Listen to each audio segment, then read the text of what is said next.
What's up, you guys? We're talking UFC Vegas 108, and we're back at the UFC Apex. Believe it or not, it's been about 2 months since the last card that has taken place over there. And I believe it was the headliner between Aaron Blanchfield and Macy Barber that we never got to see, right? And the UFC has been true to what they said they were going to do, which was start to venture back out across the world and across the states for these fight cards. We were getting overwhelmed with Apex events over the past couple of years, and it kind of turned people off to them, I believe. And I think that if they mix it up, it kind of actually makes us excited to go back to the Apex, because we know there's a different feel there. The fights are a lot more intimate, even though they started to bring in a lot more people there live at the fights. It's still a more intimate feel. And when you have a fight card like this taking place, okay, when you got matchups like we're going to be breaking down here in a minute, as you guys know, we'll start at the bottom of this thing, work our way up towards the top. But on the main card, okay, Chris Duncan takes on Mateusz Rebecki. All right, we got fights like Kevin Vallejos and Danny Silva. Elvis Brener's taking on Esteban Ribovics. Those are all on the main card. And we didn't even mention the main event between Tatsuro Taira and Amir Albazi. I mean, this is going to be a fun fight card. I don't want to say it's an underrated card because I don't exactly know what the temperature is for it. I'll just say I like this card. Now, real quickly, and I mean quickly because I don't want to lose my voice as we get to the end of this video, like I did in that last Abu Dhabi card. If you guys didn't catch that, man, I've been under the weather. This thing is still kicking my butt over here. I mean, I'm getting better, but it's been about 2 weeks and I still got a rough cough and my throat's killing me. So I want to make sure that my voice hangs on here to the end of this episode. But I do like to preview what's going on in the division of the main event, and especially in the flyweight division, as we talk about Taira and Albazi, because there's a lot going on here.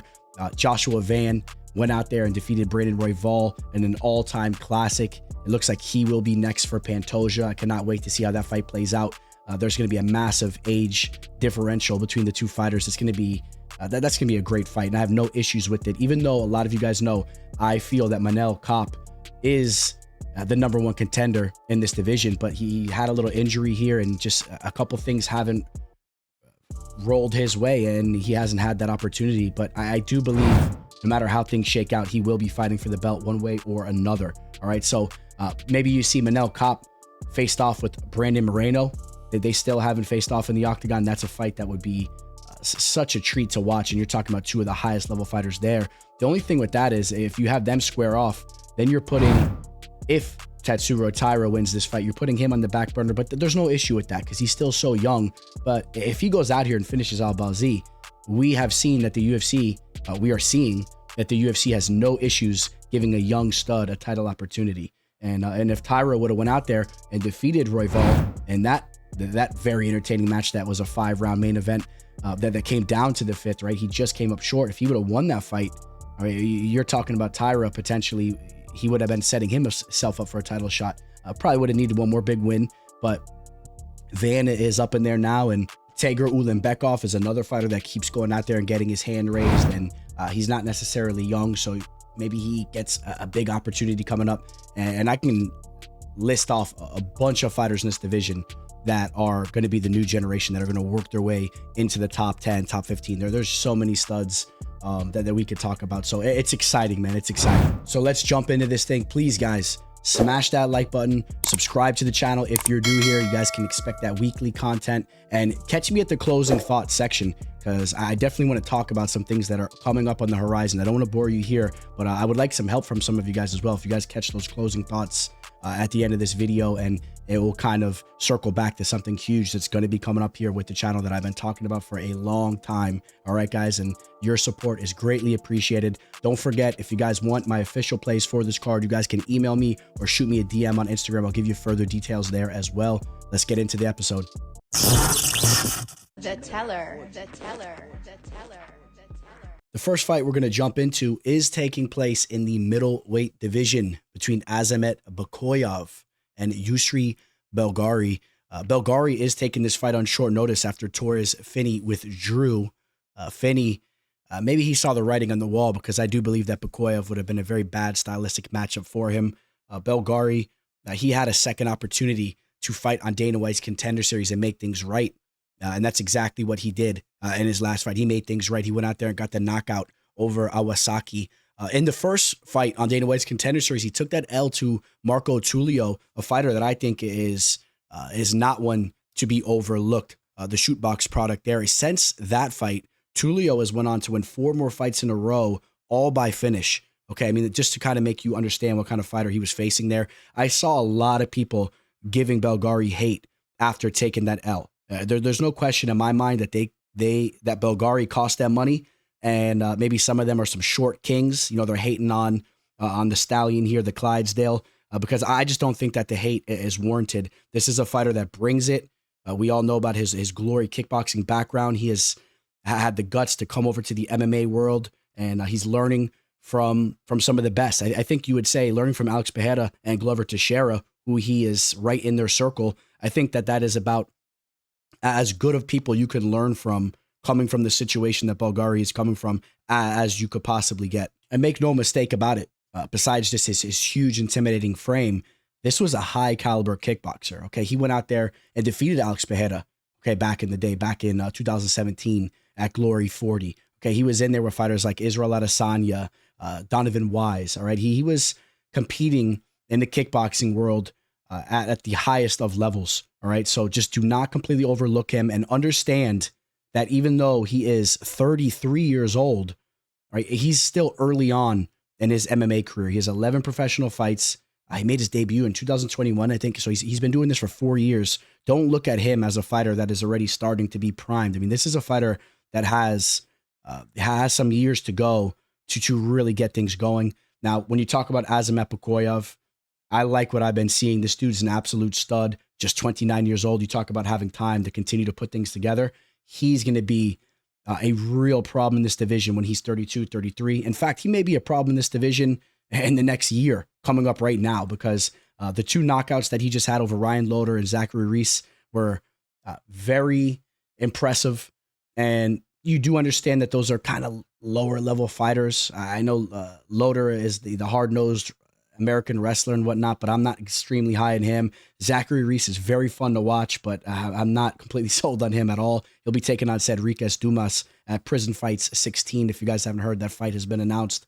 And, but he's been going out there and doing what he should. And right, even if you run the tape back against Chauncey Foxworth at LFA, he went out there, got the knockout. He threw caution to the wind. He's throwing big overhands. I mean, he'll go out there and look to knock you out, but he has the grappling and the wrestling in his back pocket. And that's what we got to talk about here, okay? That's where he has a potential advantage. When you remember the Tulio fight that Belgaroui had, okay, he was taken down 2 times, and he was controlled for 6 minutes and 18 seconds. And he was pushed up against the fence quite a bit, and he just struggled in those grappling exchanges. He has to show continued growth there, but he does want this fight to be on the outside. That's where he thrives, and that's where he has a much more realistic chance to win. He has big power. I would say he has big power. I like the way he mixes the knees in. He'll throw a lot of knees. He'll throw flying knees at you and on all types of stuff like that. But if he ends up getting taken down by Bekoev, I think he could really run into some trouble. And I also do believe that it's likely impossible that Bekoev just gets the better of the striking too. He's technical. He has big power. I could see Bekoev catching him with a counter strike and hurting him. And this is not necessarily a stylistic matchup. Bekoev is shown to be very well-rounded, and that will get me to my final decision here before we slide over to the betting odds. I have Azamat Bekoev winning this fight. He was training for the date initially. He just seems to be a real problem. He's the more well-rounded fighter. We'll see how he adjusts and how he looks fighting a fighter with the size of Belgaroui, and we'll see the growth that Belgaroui will show us. But I think that Bekoev handles all that, and I have him winning this fight. I'm going to say he wins via decision. You take a look at Belgaroui. He's never been subbed. He's never been KO'd. He's shown to be very durable. He's willing to go to war. He's not a fighter that's going to look for a way out of there. And we'll take a look at the betting odds here. Belgaroui is right around at plus 266. He's a big-time underdog. All right, Bekoev is right around he's right around a minus 400. Okay, so I'm a little bit skeptical of this line, especially as Bekoev hasn't really proven himself defeating anyone that's really respectable. Even if you go back to his fights before the UFC, you'll see some notable names like Dylan Bucka and all that, but there's not really a lot of fighters that I'm super impressed with that he's defeated. And we'll see how he looks here, but I don't see a ton of value where the line is, and I would not be surprised if Belgaroui goes out here and shows us that he will be right in this fight. So value is on the dog, in my opinion. We got two Brazilian flyweights set to square off here as Felipe Bunes now takes on Rafael Estevam, as Estevam steps in on short notice, replacing Andrey Lima. You could kind of look at it as it's a different type of opponent. Lima, I would say his strong suit is his striking, but his grappling has really came around. But Estevam, without a doubt, it's his grappling where he continues to thrive. He's 13-0. He's undefeated, makes a lot of smart decisions when he's in the cage. And this is one that I'm going to cut right to the chase with you guys. I think that this is a stylistically bad matchup for Bunes. I think that where you could see Bunes try to have minor success in the octagon, like we have seen. It's when he can go out there and take advantage of a lower level grappler like Jose Johnson. All right. Besides that, you saw what happened against Joshua Van. Not only was he finished in the second round, but Joshua Van actually even got in on his hips against the cage and took him down and put him flat on his back. That's what Estevam does so well. Estevam closes the distance. He's so technical. He's very technical defensively with his striking. He's not easy to hit, and he closes the distance. Once he gets you down, he doesn't make very many mistakes. So good luck even getting up, or good luck catching him in an arm bar or something like that, like we've seen Bunes do to lower level fighters. I just don't see that happening. You take a look at Estevam's fight versus Charles Johnson. This will give you a good idea of what kind of fighter he is. He hit 3 takedowns on 22 attempts. All right. So even if you stuff a takedown, it's not going to deter him from continuously looking to get the fight down to the mat and to close that distance. And he controlled Johnson for 9 minutes and 23 seconds. And Johnson's a respectable fighter in this division. I think he's a much higher level fighter than a Bunes, and would have brought more problems to Estevam. He still wasn't able to do very much there. And I think that Bunes is going to be in trouble here. And I'll just also repeat, when it comes to the striking, even though Estevam doesn't go out there and look to just put on a show, winging overhands and this and that, he's actually a fighter that has decently technical striking, and it's coming around. He's young. You're going to continue to see it improve and grow. Man, you think about the performance that he had in Dana White's Contender Series against Joe Elias, got to finish there in the second round. I think that this is a fighter that could be a real problem, and I like his fight IQ. He doesn't make very many mistakes, and I don't think he makes a mistake here. The better fighter should win. Now, I've seen Estevam open up as high as a -500 on some of these books. Seen it come down a little bit, like opening up here as a -500 and now touching a -470. He's a big-time favorite. I don't think that this line's going to come down very much. I think if you're going to want to have some action on Estevam, you're going to have to mix him up in a parlay or look for a specific method of victory. And it could get a little tricky with this specific method of victory, because I will lean towards him winning via decision, but I also do believe that he can find a finish, whether it's through sub or KO. So this one's a little bit of a tricky one here, but I do have Estevam winning this fight. He's the more naturally larger fighter. He's younger. He's more primed. He's better. Everywhere that this fight goes, he gets the job done. I'll say via decision. Piera Rodriguez takes on Ketlen Souza in the women's strawweight division. P-Rod comes into this fight off a much-needed and big-time victory over Josephine Knudsen. Knudsen, a fighter that was decently regarded due to her kickboxing and striking abilities. I believe Knudsen was cut from the UFC after that fight. And what you saw from P-Rod in that match was how balanced her attack could be, right? And she went to the grappling. She didn't need to entertain a striking affair with the high-level striker there. So she went to her grappling, which she's pretty polished up down there. She controlled Knudsen for over 10 minutes. She hit 8 of her 10 takedown attempts. Now, she was coming into that fight off of a loss against Ariane Cornelossi, but that wasn't a legitimate loss. If you guys remember, she actually won the first round in all 3 judges' scorecards, and then she got hit with the DQ in the second round. She was dropping those headbutts in the guard. It was an awkward fight. Wasn't a legitimate loss. And then the fight before that, she was submitted by Jillian Robertson. Jillian Robertson, you guys know how I feel about her. I think she's a very high-level fighter. So, P-Rod has been looking good ever since being signed from DWCS back in 2021. She hasn't been the most active.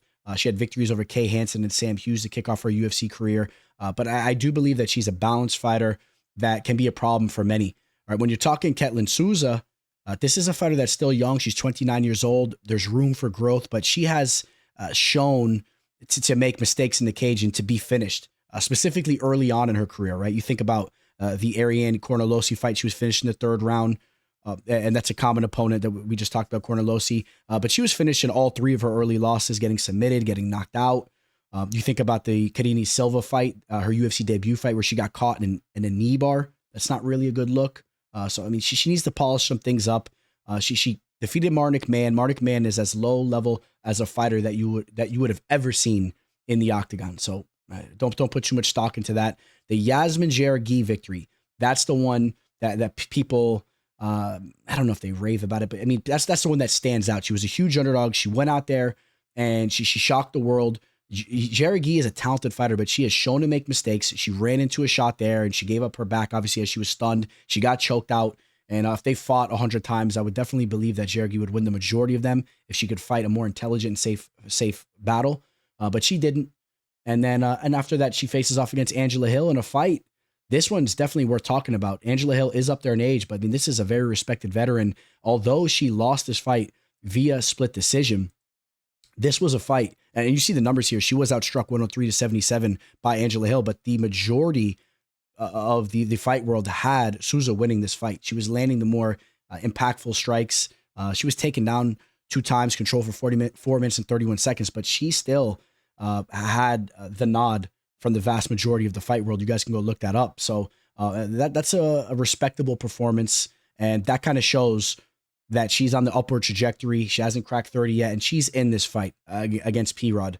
With that all being said, I still feel much safer and more comfortable backing P-Rod in this spot. I think she has a higher fight IQ. I think she's a more balanced fighter, and it's not necessarily like she's an older fighter that's over the hump and she's not developing. This is a fighter that's still getting more confidence behind her. Her striking isn't bad, but I think that she can go to her grappling and be a slight step ahead. I could see her getting some takedowns and just transitioning well and having enough control time to solidify some rounds. So I do like P-Rod to win this fight via decision. I don't think that she finds the finish, even though we have seen that Souza is vulnerable to being finished. This is a women's strawweight bout. I also feel more comfortable backing the decision route here. Give me P-Rod to win it in that fashion. We've seen some interesting line movement with this fight as P-Rod has opened up as high as a -300 on some of these books, and it's started to come down. She's right around a -175 right now. And, you know, the trend has been that I keep saying I'm not really in favor of this specific woman fighter because the line is too high. And throughout the years, we've seen a lot of these women's fights play out pretty closely. And it seems like I keep kicking myself as I'm watching the fights because the fighter that I do have rated as a higher level fighter, as of recently, they've been going out there and kind of controlling these fights and dominating. And I don't know if that's going to be the case. It's making me a little hesitant to say, you know, this is a fight where I wouldn't want to back P-Rod because the line's a little too steep. This is a fight that could play out very closely. That's really what I want to say, but I'll probably say that. And then P-Rod will go out there and solidify a bunch of takedowns and dominate at least 2 rounds. So it's a tricky one. And I still got to give you guys an answer. You know what? I will say that I'll stick to my guns and say what I like to say in a matchup like this from years of experience. I think that I'm not really comfortable with that -175 line. I say the values on the dog. Souza looked pretty good in that Angela Hill fight. She needs to stay off her back, and her striking is it's pretty solid. I think that she could be right in this bout. I think the line should be closer, so you could say the values on the underdog here.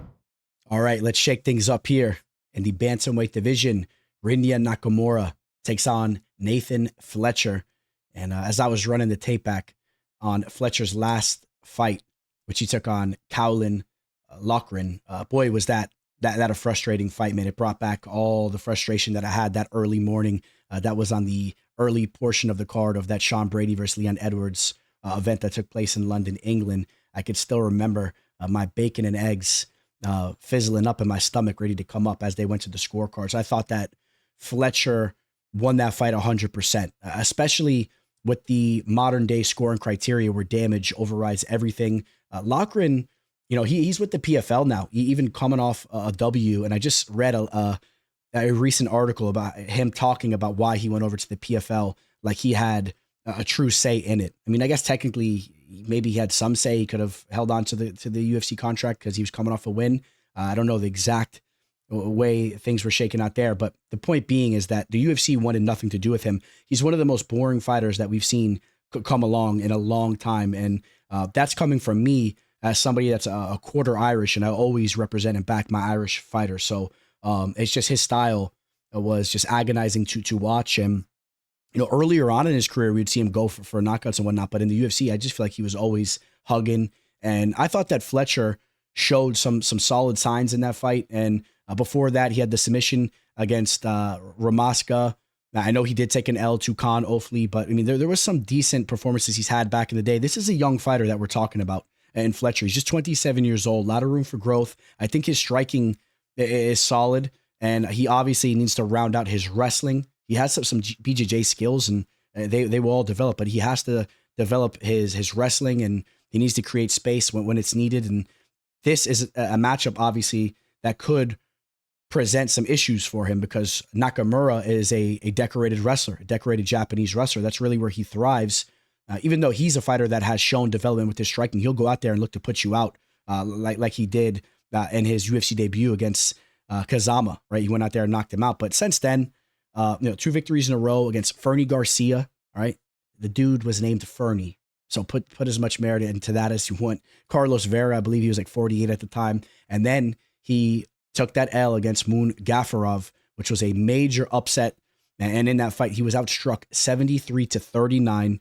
I do believe that Fletcher can get the better of the striking if he can keep it there. It's really going to come down to, can Fletcher create space? And I do believe that he can. I do believe that he can. And even in some of those transitions, if Nakamura forces the wrestling, I wouldn't be shocked if we see development from Fletcher and, maybe he can make something happen, looking for a neck. Maybe he reverses something in a jiu-jitsu type style. But I'll also mention that Fletcher has about a 3-inch reach advantage. So if he can stay on the outside, man, he could really make some things happen here. And, you take a look at the numbers, very similar. Both fighters only absorbing 1.7 strikes per minute, but you see a little slight uptick on the output of Fletcher. We slide over to the betting odds here. Fletcher opened up as a plus 360 on Bovada, and now he is a plus 320. So we do see action coming in on him as to be expected, in my opinion. I was really surprised to see where this line opened up. I think that the value is on Fletcher, to say the least. And on a card where it's a little hard to back underdogs, okay, because I kind of am in agreement with a lot of these fighters being favorites. I mean, maybe I can get you another dog here, but I think that this is a value spot, and I think that the line should be much closer, and I think it's very realistic that Fletcher can go out here and get a W. This is a young, hungry fighter that is eager to get his hand raised, and he knows what he needs to do. He knew what he needed to do after that last fight. So he goes back to the drawing board. He's working on his wrestling. He's working on creating space where he could then showcase, his striking, and he has some jiu-jitsu and submission skills. So give me Fletcher here to win this fight. I will say that he wins the decision, but I wouldn't be surprised if he got a knockout or a submission. If Nakamura forces those wrestling takedowns, I could see maybe him getting caught with the sub, but I could also see him eating some damage in this fight, and maybe you see something wild like that as well. So I don't really feel very confident in saying Fletcher wins this fight via decision, but that's the method I will go with if I have to pick one of the three. The black belt hunter, Rodolfo Vieira, steps back in there. He'll be taking on Tresean Gore. Both these fighters come in off losses, but different type of losses, right? Tresean Gore was knocked out by Marco Tulio, while Vieira took an L against Andrey Petrosky. He won one round, but just dropped the other two to Petrosky. And Petrosky was a very tough stylistic matchup for him. Now, Vieira, he's 35 years old. He's creeping up on 36, but you have to understand, this is a fighter that I am believing takes very good care of himself. You see what a physical specimen that he is. Now, he only has 13 professional mixed martial arts bouts as well. Got into the game a little bit later as jiu-jitsu was his main sport and main discipline. And I think that he has a lot more mileage to go. He's a true professional. You don't get to the heights that Vieira did in the jiu-jitsu world without being somebody that's very cerebral and that has the physical abilities. Okay. So, and I expect him to continue to polish up his MMA game rapidly. Okay. Cause he knows how to take knowledge in and how to put it into his arsenal and make it work into when he's competing. All right. So he's 35, about to be 36, but I still think that this is a fighter that's on the up and up. And I think that he's going to possess a lot of threats to Tresean Gore, not just with his jiu-jitsu. I think he's going to pose a lot of threats to Tresean Gore. Tresean Gore, this is a fighter that has some raw abilities. He's been very inactive. He's been prone to being finished, as we talked about. He comes off the Tulio knockout loss. What about the Cody Brundage KO loss. We understand that he had some weight cutting difficulties, but still, you should not be going out there and getting starched by Brundage the way that he did. And where we have seen Tresean Gore kind of flash at times, it's actually with his jiu-jitsu, right? When you think about what he did to Antonio Trocoli and Josh Fremd, pulling off guillotine chokes and both of them. And the Josh Fremd one was a nasty one. Okay, so I think that the fact that he has that in his arsenal can actually be a little bit of a detriment, because I think that he may believe that he could hang with Vieira down on the mat. And as this fight goes down to the mat, which I expect that it will, because I'm not so sure that Gore is going to be able to avoid that. He has decent takedown defense, but I don't think it's on the same level of a Petrosky. And as this fight goes down to the mat and Tresean Gore tries to scramble around with them, maybe he hunts for a neck or whatnot, I see Vieira catching him in something or putting himself in a dominant position to potentially finish this fight, most likely by sub. I'm going to say Vieira pulls off a submission in this fight. But also, as they trade on the feet, I'm actually going to favor Vieira here. Okay, and I don't think that all of you will be in agreement there. Some of you guys will probably lean towards the more youthful, athletic fighter that has shown some earlier signs with his striking. But I think that Vieira has really rounded out his game. You circle back to that battle that he had against a high-level striker in Chris Curtis. I think that he showed extreme toughness. That's another aspect, right? More durability than Tresean Gore. When you mix in the whole factor of toughness and durability and developing striking, I'm actually going to favor Vieira in that kind of fight. But things are gonna mix up, and with that being the case, this being a mixed martial arts bout, I do like Vieira to win this fight. I do. And just check these numbers real quick. They're kind of absurd. Tresean Gore absorbing 8.16 strikes per minute, while only landing 2.77, and Vieira absorbing more than he's landing, and a lot of that is due to that Curtis fight. But he is tough. He'll march forward and he will take damage and look to inflict on you. I think that Vieira is going to take this fight. I do, and I'm going to say that he pulls off a submission. I think that's the most likely scenario, but he could easily win a decision, and he can actually get a knockout here too. If Cody Brundage can go out there and flatline you, Vieira can do that as well. So give me Vieira to win this fight, and I say he pulls off an arm triangle choke. I think that things get a little wild in there. He finds himself on top of Gore, and he pulls off an arm triangle choke in the first or second round. So this fight has the closest betting odds on the card, and I believe that's very accurate because this is a fight that's been very hard for me to pick. There's a lot of similarities between these two fighters going into this match, and there's also a lot of differences.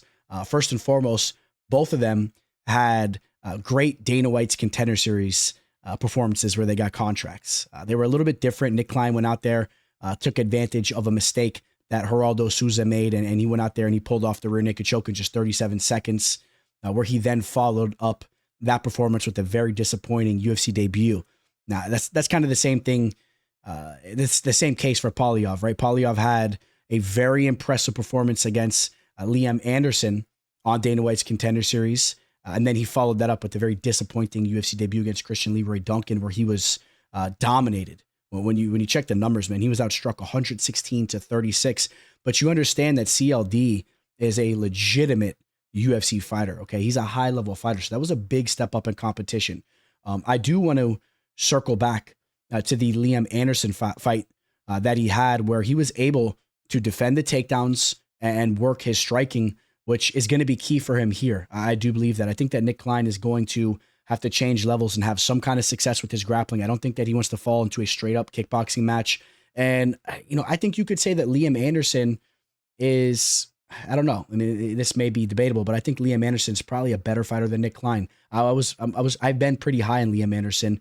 He hasn't fought since taking that L. I think that we will see more of him in the near future.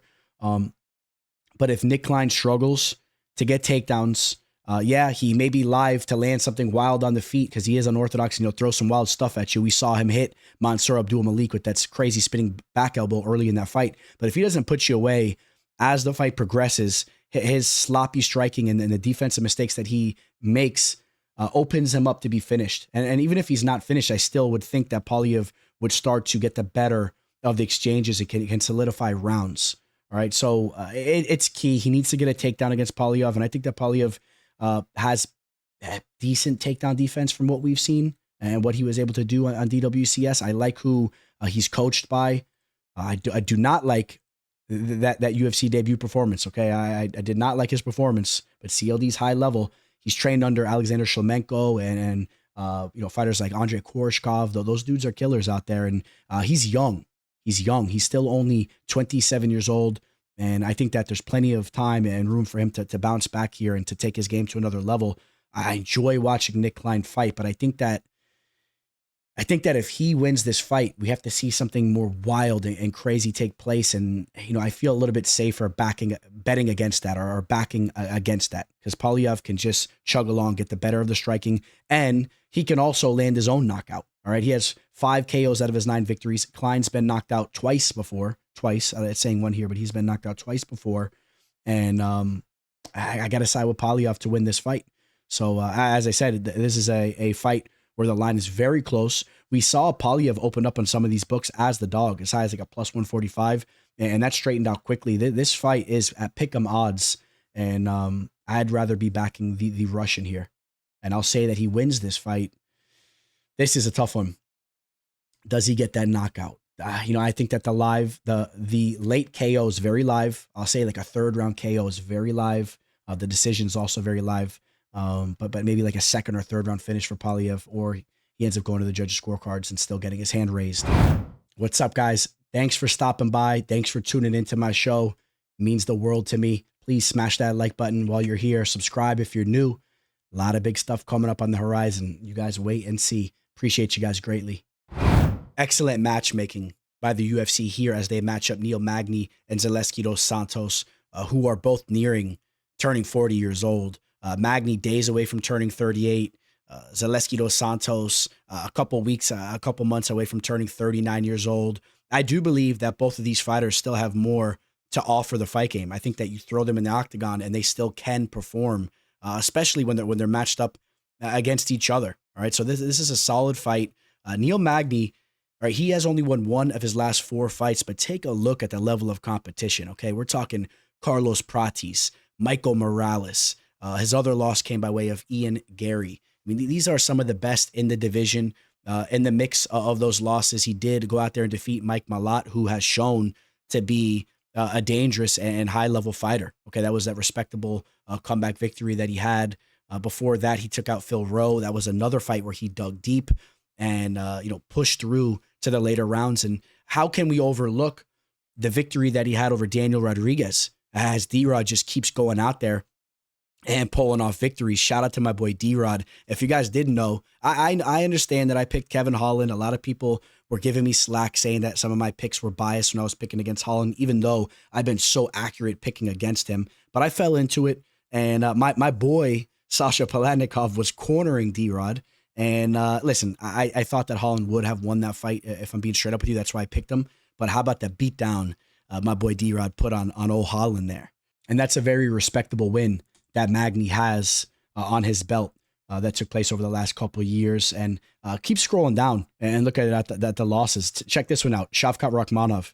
I mean, he only loses. As of recently, he's losing to the best.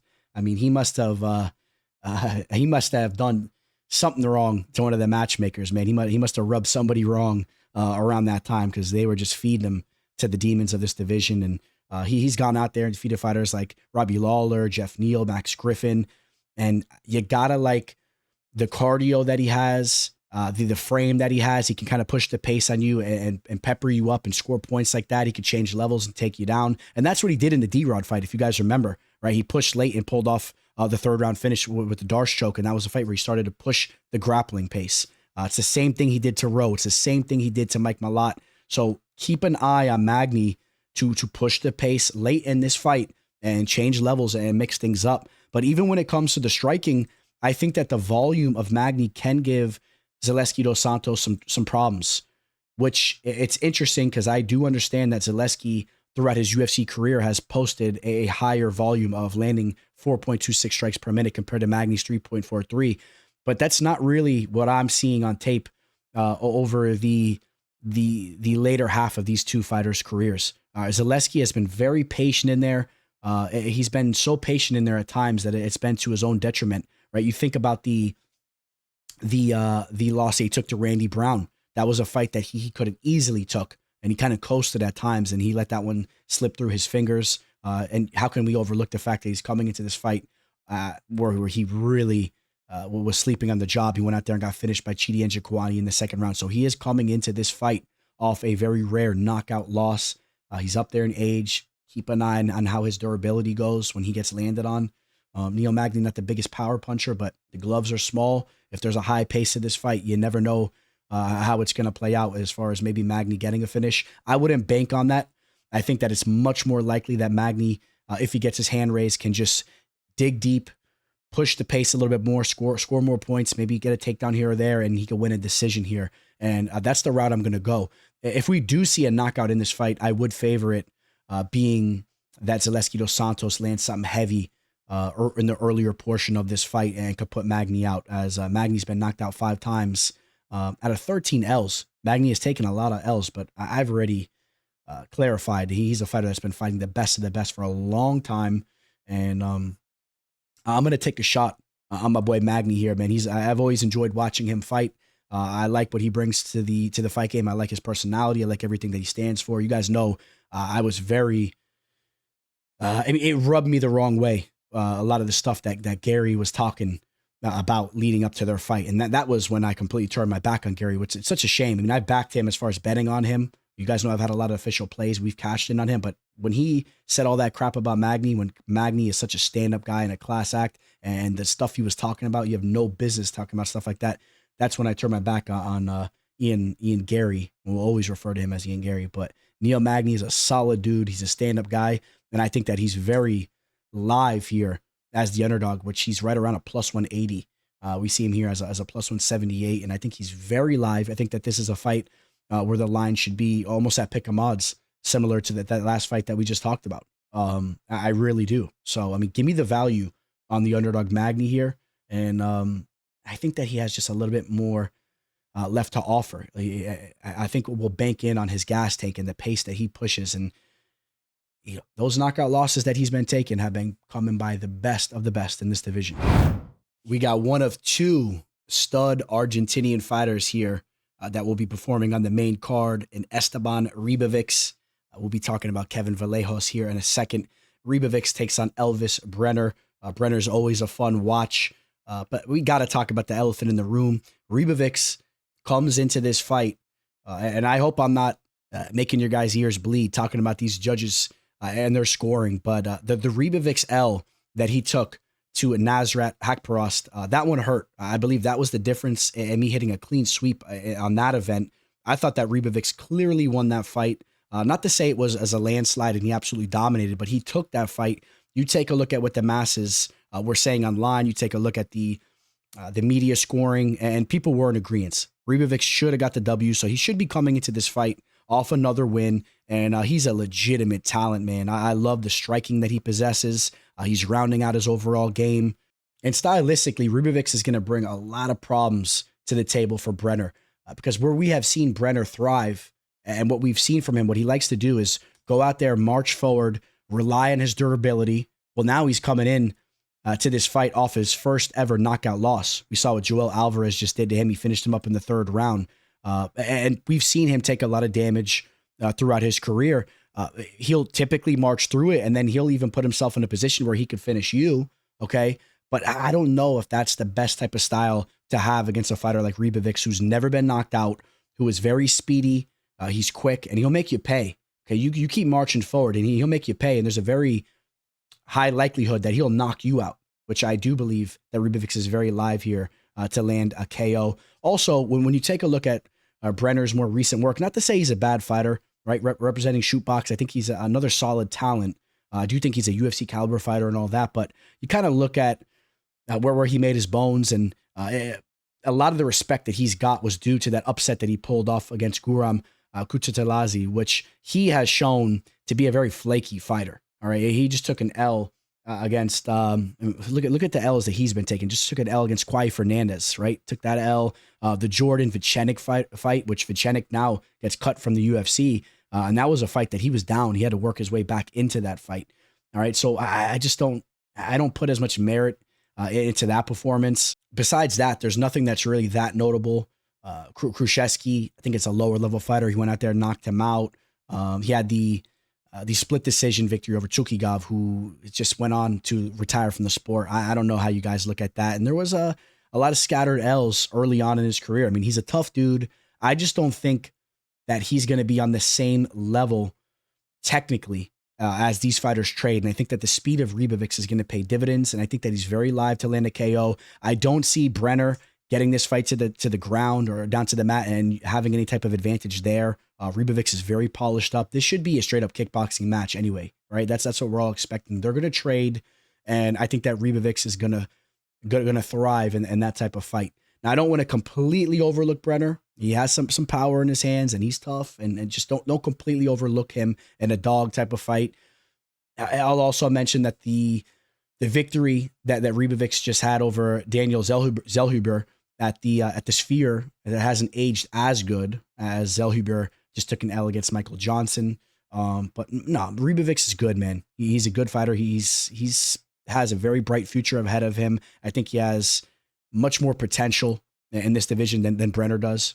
Brenner's 27, and we'll see what he does with his career. But the more he keeps marching forward, looking to involve himself in these wars, I think it's going to catch up with him. I think we're going to see him finished a handful of times throughout the next couple of years. We'll see if he holds on to a roster spot. While in the meantime, I think Ribovics is going to take his game to a whole nother level. I love the fact that he's training over at Team Killcliff FC. I just think that he's going to become the best version of himself, and I think that he's a better fighter than Elvis Brener. And I think he's very live to land a knockout in this fight. With the damage that Brener just took in that last fight, I think there's potential that Ribovics can build off that. If he looks to bite down on his mouthpiece and close the distance and really get a knockout and get a finish in this fight, I think he can do it. Brener has shown good durability throughout his entire career, but we'll see how he holds up. I think the KO is very live. Either way you spin it, I have Ribovics winning this fight, either by decision or knockout. And I'm like 50-50 on that knockout and decision. It's tough for me to even pick right now. I'm going to say, Ribovics has half of his victories by KO. He hurt Zellhuber very bad. Okay, that's a decision victory, but he hurt him very bad throughout that fight. He landed some solid shots against Nasrat. We remember what he did to Terrence McKinney. You got to go back to his Dana White's Contender Series performance over Thomas Paul, where he got a first-round knockout, which he then had 3 first-round KOs in a row at that period in time. I'll say he gets a knockout here. Let's make it fun. But he may win via decision, but we'll pick knockout. We got ranked women's bantamweight action set to take place here between Carol Rosa, who's number 10. She's taking on the number 12th ranked Nora Cornol, who's 35 years old. Just 11 professional fights. I believe that she's still a fighter that is peaking. I really like the performance that she just had, where she went out there and hit Haley Cowan with the rear naked choke. We know the grappling of Cornol is where she needs to sharpen things up. Right, her kickboxing is her strong suit. She's talented there. I like her toughness. I like her desire to win. When you see her in the cage, when she's taking losses like she did against Jacqueline Cavalcante for the second time, who is a very talented fighter, in my opinion, I like the demeanor that you see from Cornol. She's mad that she's losing these fights, man. This is a competitive girl. Well, on the other hand, you take a look at Rosa. This is a fighter that's consistently overhyped. When you take a look at betting odds that are next to her name, she doesn't deliver consistently, and she just kind of goes in there. She's melancholy. Some people may believe that she has the grappling advantage here. We'll see. That's possible. She could hold her own on the feet as well, but I think that's where Cornol will have a real advantage. She needs to keep this fight standing, and I think that Nora can get the better of the striking exchanges. You take a look at Rosa's last fight. Aileen Perez controlled her for almost an entire round. She had 2 of 8 takedowns on her. We saw Perez go out there as the slight underdog and deliver. But I mean, there's just been consistent underwhelming performances. She took an L against Irene Aldana. Norma Dumont was a clear step ahead of her. Sarah McMahon defeated her. And then when you take a look at her victories, I mean, what do you guys want to talk about? I mean, maybe you want to talk about the Yana Santos W, Lena Landsberg. I mean, there's really not a lot to rave about here. And I think that this is a fight where the line should be closer than where it is. And in fact, I will take the fighter in Nora that has just a little bit more fire in her. And I think that this is a fighter that is still peaking, even though she's 35, creeping up to 36. Like I said, she comes in with the kickboxing background. Her mixed martial arts game is still peaking. Well, on the other hand, Rosa's 30. She's still nearing her physical prime, but she already has, 25 professional fights. She's been doing this for a while, and I have not seen the fire and desire from her that I've wanted to see throughout the years. And you take a look at some of these numbers. I don't know how much they mean here, because if they trade, I feel that we will see Nora outlanding, even with the volume, not even just talking about the power that she possesses, but I think that she would out-volume Nora in a straight-up kickboxing match. She's not easy to touch. Only getting hit with 1.91 strikes per minute. And you see that Rosa is there to be hit. She's kind of slow, and she'll throw her combinations out there. She's decently technical offensively, but defensively, she's there to be hit. And I like the dog here to get the job done. I'm picking another dog for you guys here, where Nora right now is right around a plus 140. I think that this is a fight where the line should be probably dead even. This fight should be at even odds. I just don't really believe anybody that would tell me Karol Rosa is going to go out here and take this fight. I wouldn't fully believe them. I think that we got to see how this is going to play out. So give me that plus action. I say that Nora wins a decision, and maybe she even lands a big strike throughout the fight. And I don't know about getting a knockout, but maybe she can shake things up and make it a little bit exciting, as she has 6 KOs out of her 9 victories. We've never seen Rosa finished, and this is a women's mixed martial arts bout. Good luck banking on a knockout, but just understand that Nora, she'll throw head kicks up there, she'll throw powerful body kicks, and she has heavy hands compared to other women's bantamweights. So it should be fun. Give me the dog to win this fight via decision. What a treat we have here as Danny El Puma Silva takes on Kevin El Chino Vallejos. I've said it before, and I'll say it again. I believe that the loss that Vallejos took, which in fact is his only professional loss, that loss that he took to Gene Silva, has aged better than any recent loss a fighter has taken that I could think of. Gene Silva, first off, the fight played out very closely. Vallejos was so young at the time, and Gene Silva has came into the UFC and has shown to be part of the new wave of the sport. A lot of people believe that he was a fighter that could have been a threat to Ilia Topuria if Topuria would have stuck around in the featherweight division. I mean, Silva's he's nasty. Silva goes out there, he knocks everybody out. Wasn't able to knock out Vallejos, so Vallejos showing the durability and the toughness.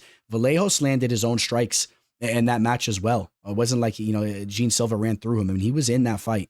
Since the loss to Silva, the young 23-year-old Vallejos has just gone right back to work, finishing fighters left after right. He's finished every single victory since that L. He's 4-0 since the loss, pulling off a submission mixed with 3 KOs.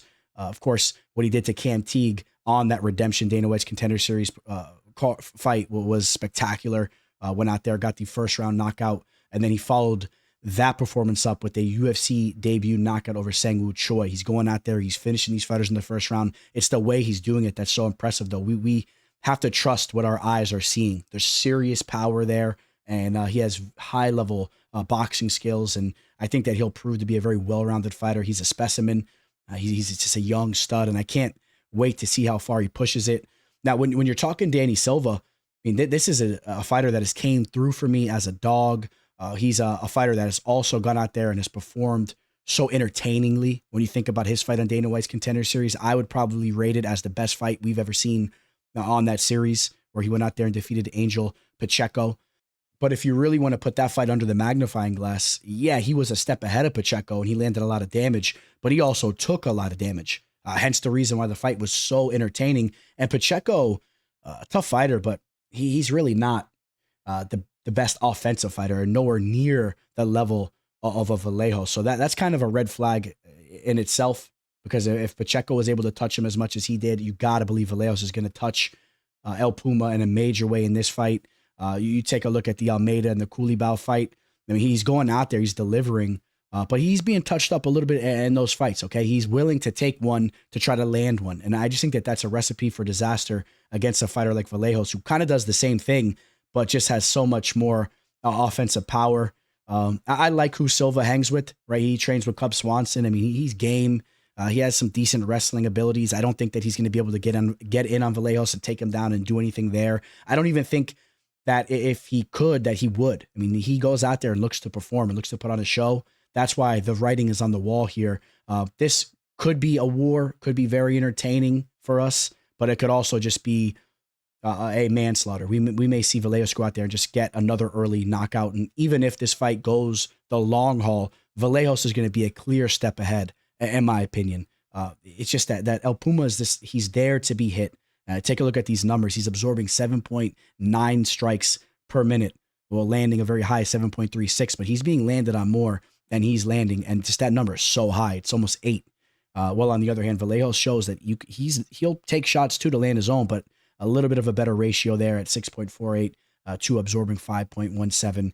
I'm in on Vallejos. I really am. I think that he's going to make a run in this division, and we'll see how far he can push it. I would love to see him get an opportunity to get redemption or just get a rematch with Gene Silva. I would love to see that because he was so young at the time of that first fight, and it would be a cool thing to see. And I think it's very realistic we could see that. I'll just quickly mention that Danny Silva will have about a 4-inch reach advantage here. He's slightly taller, is a bigger frame, but Vallejos has been undersized in a good amount of his fights, and it makes absolutely no difference.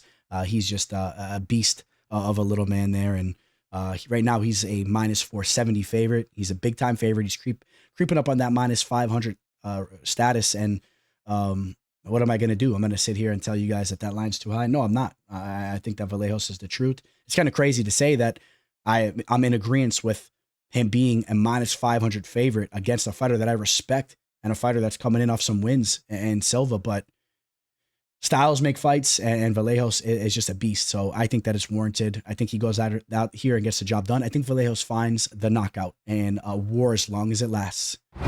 Chris Duncan has been one of those fighters. I think you could put him up on Mount Rushmore, who has bitten me. If you guys know what I'm saying, like Derek Lewis is on that Mount Rushmore. If I pick them, they don't come through. And when I pick against them, and specifically when I pick against them, they will rise to the occasion, and they'll do it in devastating fashion. Okay, because I've never been that high in Chris Duncan as he takes on Mateusz Rebecki here. But Duncan has proven to me that he has taken his game to a whole nother level, and he brings in some real intangibles to the fight game. That's what I get when I'm thinking Chris Duncan. I think that this is a fighter that is just grinding over an American Top Team and is just getting everything out of his training and becoming the best version that he could possibly be of himself. I was always down on him. I always raved about how bad his striking defense was. He's there to be hit. All right, you think about the Dana White's Contender Series bouts, right? He gets knocked out against Slava Borishev in that first fight. Now he gets a redemption shot against Charlie Campbell. He gets hurt so badly in that first round. He was just seconds away from being knocked out, but he hung in there and he landed his own counter against Campbell, who Campbell's not a bad fighter. And since then, since that victory, if you include it, he's won 5 of his last six fights. Just that one loss coming by way of submission by Manuel Torres. As of recently, he pulls off the guillotine choke against Balazs Yoki. Just went out there and pulled off the guillotine choke on Jordan Vucenic, but he was clearly ahead throughout that entire fight. Vucenic, who was a young prospect, was now cut by the UFC due to what Duncan did to him in that last fight. So I think that Duncan is a good fighter, but I still believe there are some holes in his game, and I think that the right fighters can take advantage of that. And a fighter like Rebecki, who is an absolute stud, I think he definitely can take advantage of that. Now, Rebecki, first and foremost, one of the largest official plays that we've cashed in a very long time was his last fight, where we had him at dog odds, and we caught that as high as plus 260 against Miktabek Orolbey. And if you guys remember my breakdown on that fight, I said, his stock was down due to the Diego Ferreira loss. I wasn't buying into it. Right, he made a mistake in that fight. It was a learning experience. He broke down, kind of gassed out a bit, but we saw even early on how dangerous he is. And I thought that Orolbey fight should have been capped much closer. That's why we capitalized there. But he is a dangerous man, Rebecki. I still think that he can make a run in this division. I don't know how far he can make a run, but I think that he could definitely string off some big victories. And I think that he can put himself in position to crack the chin of Chris Duncan, because Rebecki is not easy to take down. So we've seen those wrestling skills developing from Duncan. He's becoming a pretty high-level grappler, and he's a submission threat. But Rebecki is stout, he's strong, and I think that he can create space. And as they trade, I do believe that Rebecki can crack him and put him out. We take a look at the overall numbers. We've only seen Duncan knocked out once before. Rebecki has had about half of his victories via knockout.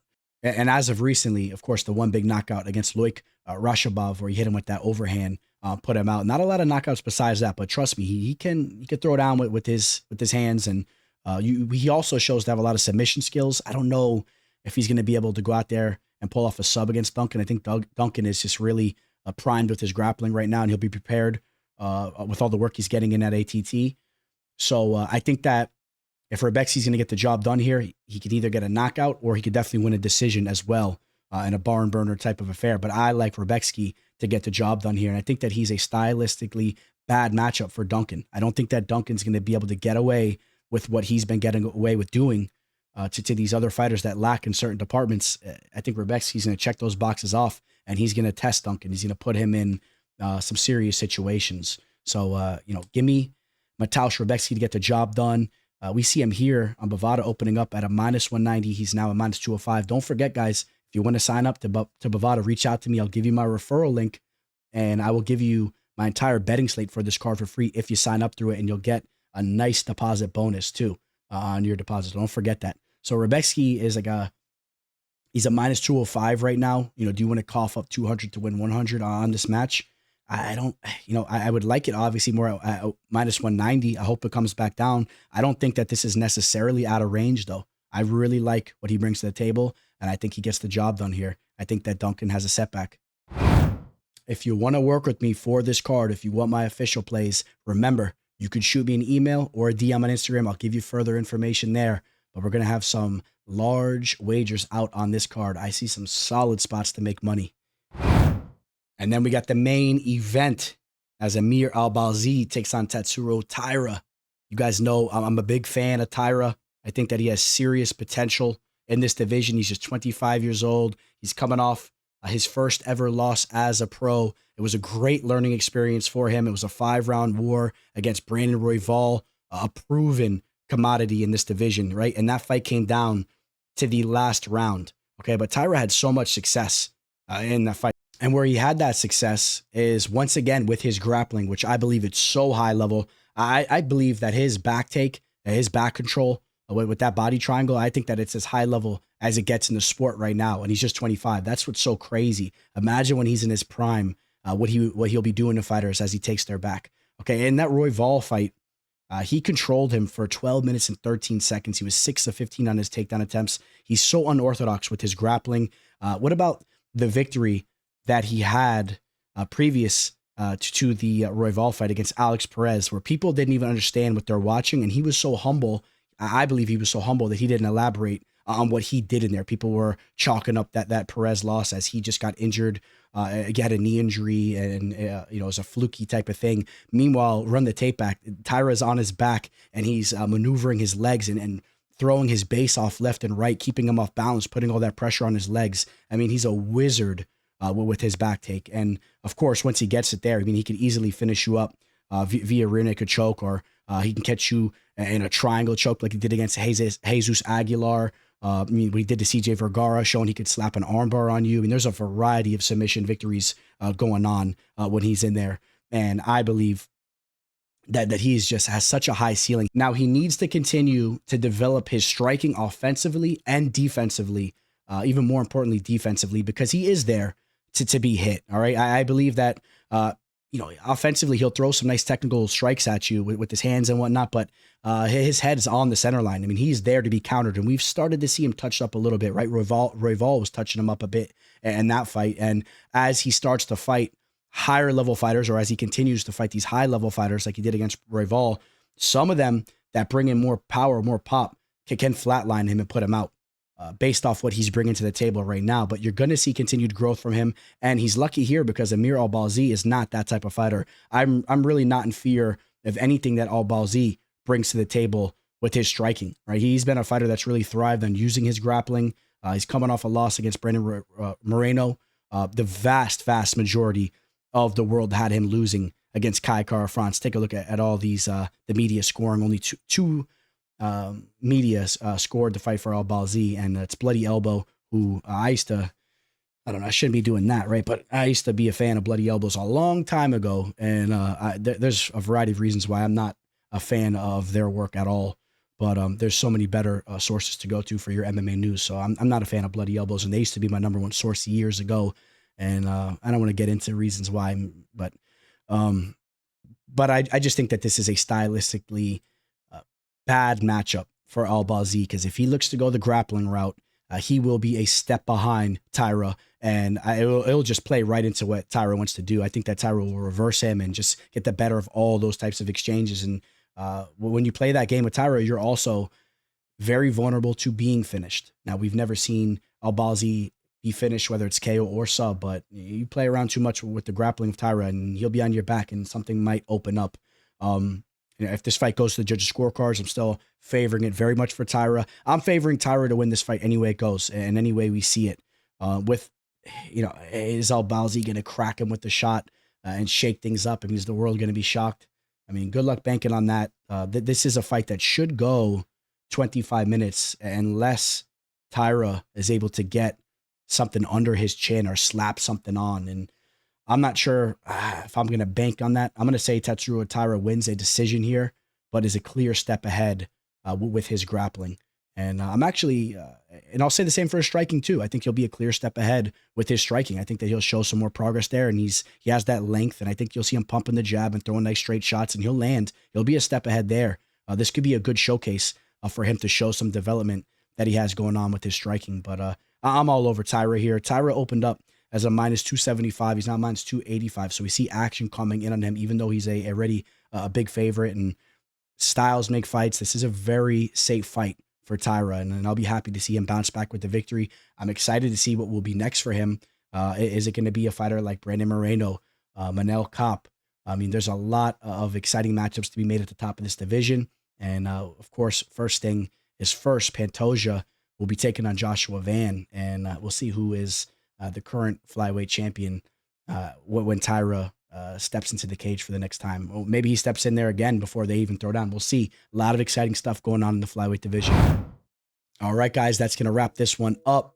Got to hit you up with some parting words, and I'm not going to go too deep. Maybe I'll throw a little something at the end, but first and foremost, as I told you guys in the intro to this video, I have big things unraveling. I know some of you guys have been impatient with me, and some of you guys have said I'm taking too long, but they are unraveling, and they will for sure all start to come out here in the fall. And one of the things that I'm doing right now, man, is I'm about to go big with some enhancements on the technology that I got going on over here. And I'm looking to get a new computer. I'm looking to spend some big money, and I've been doing a lot of research. So I mean, I basically know the processor and the graphics card that I'm looking to get, and I'm going pretty much as high level as you can get. So I mean, I'm going to put some money up, but I'm looking to build my own computer. I'm going to do it myself. I'm going to order all the parts.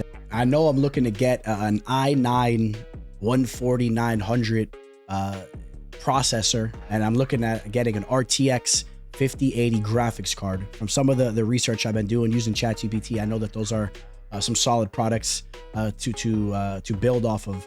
But if anybody has experience building a computer and can recommend any other different parts that I need as I look to build off that, or even if you think there's something different I should get, I would love to get some of your feedback. If you could shoot me a DM or email me or whatever, any information will be greatly appreciated. I'm not like the biggest computer guy, but I know I need to step up my equipment for what I'm about to start doing, which to give you guys a sneak peek, man, what I'm going to be doing is I'm going to have a live, actually it may not be live, we might do some live, but I'm going to have an interactive weekly show with big guests on, and there's going to be a whole different type of format to the show. It's going to be betting related, right? We're going to be previewing these UFC cards, but wait till you see the format that I have for how we do the show and how it mixes with the guests. It's going to be very exciting, and you guys are going to absolutely love it. It's going to be the #1 MMA betting show here going forward in the next year. I mean, everyone's going to love it. Wait till you see the concept of the show,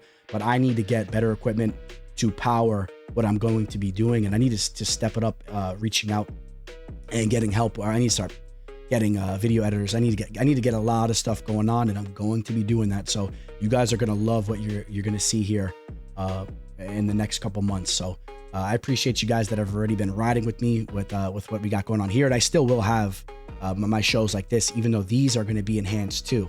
Wait till you see everything. Once I get things have been bogged down over here, man. My equipment, which I have decent equipment, but it's getting bogged down, and it's been holding me back on what I want to do. So any feedback from you guys would be greatly appreciated. And I'll also just throw in first with some throwing in some closing thoughts, trying to be a little deep here. I've been under the weather, as you guys know from the last video. You guys hear it in my voice again, man. I got one of those viruses that just lingers. It's been like 2 weeks now. Been coughing my head off all night, man. It's been tough. I can't really go out and enjoy myself on the weekends as I like to do, which I like to socialize. And I'll just tell you guys this, because it refreshes in your mind as you're going through being under the weather. And obviously there's a lot worse things you could have going on with your health, but this makes you appreciate your health. So all you guys that are feeling good, whether you're sick or not, even too, you get over it, or whatever you have going on, you get through these types of things. Go out and seize the day. Go seize the weekend, man. You need to take advantage of it. Get out of your house, man. Go set something up. Set up a vacation. Go check Airbnb. Go check out the hotel rates. Go travel around, man. Hop in your car. You don't need to hop on a plane and fly if that's a little too much for you. Get in your car. Go drive around. Check out your local scene. There's so many fun things you could do, man. Go check out some lakes by you, some beaches, some springs. You know what I'm saying? Just use your money wisely too. Don't be blowing it on stupid stuff. Save some money up to experience different types of things. That's more important than buying cigarettes, soda, and alcohol too much. You know what I'm saying? So prioritize what you're doing, but make sure you're seizing the day, seizing the week, seizing the month, seizing the year. I'll leave you guys with that. Signing out. Teller. The teller.